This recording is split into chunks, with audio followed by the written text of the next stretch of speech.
కూడా మా మద్దతు ఉంటుంది. పవన్ కళ్యాణ్ గారి విషయంలో నేను ఇంతకుముందు అదే చెప్పాను, మళ్ళీ కూడా చెప్తున్నాను.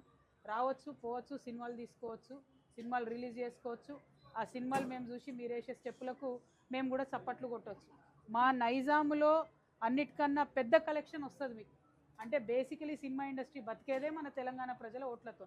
తెలంగాణ యువకులకు కూడా నేను ఒకటే మాట చెప్తాను, ఆయన ఒక సినిమా యాక్టరు, ఆయన మనకు ఒక ఎంటర్టైన్మెంట్ ఫ్యాక్టరు. అక్కడి వరకు మీకు అభిమానం ఉంటే హ్యాపీ, సంతోషం. బట్ ఆయనకు మన రీజియన్కి సంబంధం లేదు. ఆయన ఆంధ్ర ప్రాంతానికి సంబంధించిన డిప్యూటీ చీఫ్ మినిస్టర్, అక్కడ అధికారంలో ఉన్నాడు. ఆయన ఆంధ్ర వ్యక్తి. ఆయన మన తెలంగాణ రాష్ట్రం ఏర్పడ్డప్పుడు 11 రోజులు, ఎవరైనా ఇంట్లో మనిషి చచ్చిపోతే ఎట్లయితే 11 రోజులు బాధపడతామో, ఆయన 11 రోజులు అన్నం తినకుండా తెలంగాణ రాష్ట్రం కోసం బాధపడ్డా అని చెప్తున్నాడు. సో నేను మా యువ మిత్రులందరినీ, మా యువతులందరినీ, పవన్ కళ్యాణ్ గారి అభిమానులందరినీ ఒకటే కోరుతా ఉన్నా, ఆయన అక్కడ రాజకీయం చేసుకొని ఇక్కడ సినిమాలు తీసుకుంటే ఎవరికేం అభ్యంతరం లేదు. ఇక్కడ రాజకీయం మాత్రం తెలంగాణ బిడ్డలే చేయాలని చెప్పి మేము బలంగా పిడికిలెత్తి కొట్లాడి 1200 మంది బిడ్డలు చనిపోయి ఎంతోమంది ఉద్యమకారులు బలైపోతే వచ్చిన రాష్ట్రం. సో చిన్నపిల్లలుగా, యువకులుగా మీకు ఆ చరిత్ర తెలిసి ఉండకపోవచ్చు, దయచేసి తెలుసుకోండి.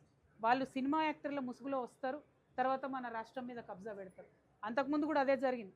సినిమాల ముసుగులో వచ్చిండ్రు, మీ భాష బాగాలేదు, మా భాష బాగుందని చెప్పి మొదలు పెడతారు. మీరు పుట్టినప్పుడు, ఈ యువతి యువకులు పవన్ కళ్యాణ్ ఫ్యాన్స్ పుట్టినప్పుడు మమ్మల్ని ఏడిపించిర్రు. మేము తెలంగాణ యాసలో మాట్లాడలేని పరిస్థితి ఉండే. అప్పుడు కొట్లాడిన మా యాసలనే మాట్లాడతాం, మా భాషలనే మాట్లాడతామని ఏమన్నారు అప్పట్లో.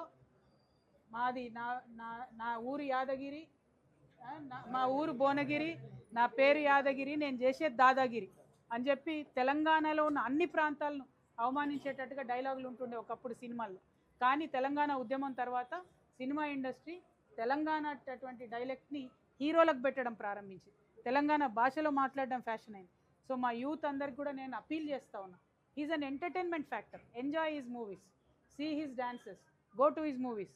But politically he's unfit, he cannot come in to our state. అందుకు మనం కొట్లాడిందే ఆయన కోసం, కొట్లాడిందే ఇట్లాంటి వ్యక్తులను మన దగ్గర రాకుండా ఉండడం కోసం. సో రండి, పోండి, సినిమాలు తీసుకోండి, మేకప్లు చెప్పుకోండి, ప్యాకప్లు చెప్పుకోండి, కానీ మా సెక్రటేరియట్ దిక్కు చూస్తే మాత్రం ఊరుకునేది లేదు. Thank you.